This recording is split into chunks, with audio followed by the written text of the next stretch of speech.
the city of Plastopolis awoke to the radiant glow of dawn. As the sun rose, the buildings sparkled as if they were made of crystal. However, beneath the shimmer lay a tragic truth: a city consumed by plastic. Every lane, avenue, and boulevard told tales of humanity's insatiable affair with this material. Once cool, green sanctuaries, the city parks now resounded with the synthetic rustle of plastic grass beneath each step. Rivers, which once meandered like fluid poetry, now lay suffocated, their verses stifled by layers of takeaway containers, plastic bottles, and forgotten wrappers. The vast oceans, once full of fish and symbols of mystery and wonder, were scarred by sprawling patches of plastic refuse, each tide delivering more reminders of human indulgence to the shores. Dining in Plastopolis was a sensory feast, with mouth-watering aromas filling the air. But beneath the delicious dishes lurked a hidden danger: micro and nanoplastics. These tiny contaminants had made their unseen journey from choked rivers, contaminated soils, and excessive packaging, weaving their way into the food chain. Illnesses, mystifying in their origin but devastating in impact, began to afflict the citizens. Scientists and doctors, after relentless research, pinpointed these tiny plastic particles and other food contact chemicals as the culprits. Amidst this bleakness, a woman named Amara stood steadfast, a beacon of hope and a testament to the resilience of the human spirit. An educator by profession, but a historian at heart, she held on to stories from a bygone era, of clean rivers that danced freely and blue seas that whispered tales of adventure. Wishing to inspire her students with her knowledge, she initiated the Ancient Earth project in her classroom. The first task she set for her young protégés was introspective.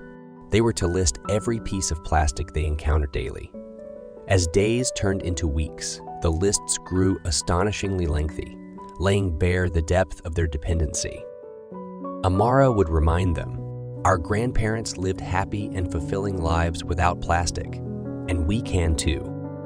Determined to turn this revelation into change, Amara introduced them to the guiding principles of yesteryears, the 5 R's. Refuse, reduce, reuse, repurpose, recycle. Each R held a lesson, an action, and a potential solution. Refuse unnecessary packaging. Reduce disposable consumption. Reuse instead of discarding. Repurpose what's considered waste. Recycle diligently. Through Amara's guidance, these weren't just words, but transformative practices.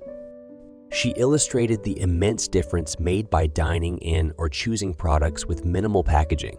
She encouraged them to question the need for every disposable single-use item and posed thought-provoking inquiries. How can we reduce our reliance on disposable, single-use items? If we took our own mugs to cafes and brought our own drink bottles, could we curb the flood of disposable beverages? How might our choices change if we saw plastic not as a convenience, but as a responsibility? To address takeaway habits, she introduced her students to selective consumerism, mindfully supporting businesses that align with sustainable values. She urged them to challenge eateries, to opt for alternatives to single-use plastic packaging, and to champion the cause of sustainable consumer choices. Amara's endeavors did not go unnoticed. Word spread, and more educators, parents, and community leaders soon joined arms to amplify her message. Community awareness programs, industry reforms, and plastic-free shopping days became regular features in Plastopolis. Amara knew the journey ahead was challenging, but she believed that by sowing the seeds of awareness today, future generations could create a world that wasn't dominated by plastic. As she often remarked, we have a responsibility to future generations to make more sustainable choices today.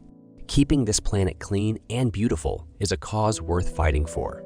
If you believe in creating a cleaner, greener, and more sustainable future, then you can help by liking and sharing this video.